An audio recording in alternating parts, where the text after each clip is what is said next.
Sarrera. Gaur egun plastikoaren kutsadura gure planetako arazo handienetako bat da, baina badago irtenbiderik? Gure helburua plastiko konbentzionala ordezkatuko duen material biodegradagarri bat sortzea izan da.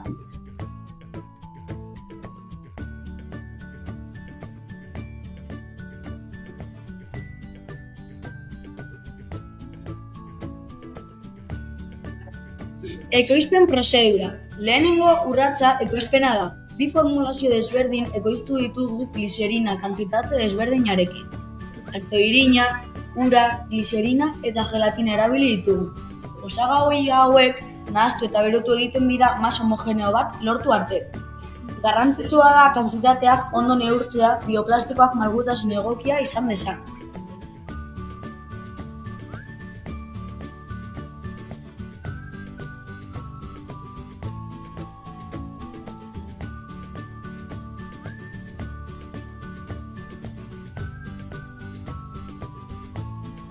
Emaitzak.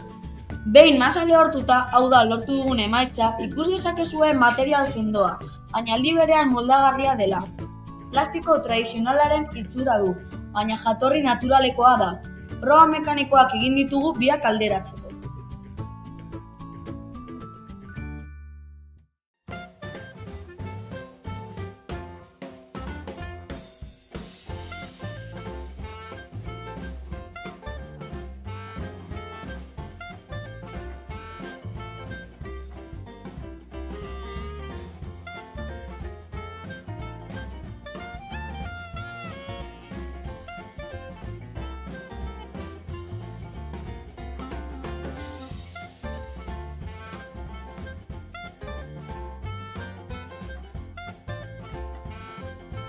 Aplikazio praktikoa.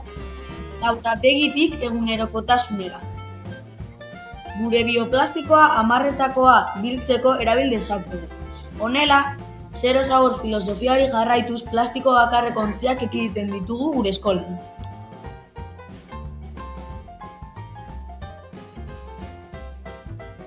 Biodegradagarritasuna. Baina benetan biodegradagarria al da? Proba egin dugu. Astebetez lurperatuta utzi dugu. Ikus daitekeenez, 7 egun besterik ez direnean, materiala deskonposatzen hasi da. Plastiko arruntekin alderatuta. Honek ez du mendeetako arrasturik utziko naturan.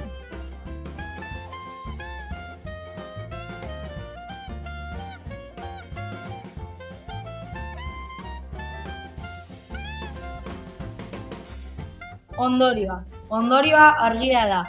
Bioplastikoa alternatiba erreal eta jasangarria da. Gure esku dago aldaketa txikiekin planeta babestea. Eta zu, prestan zaude plastikoa alde batera uzteko?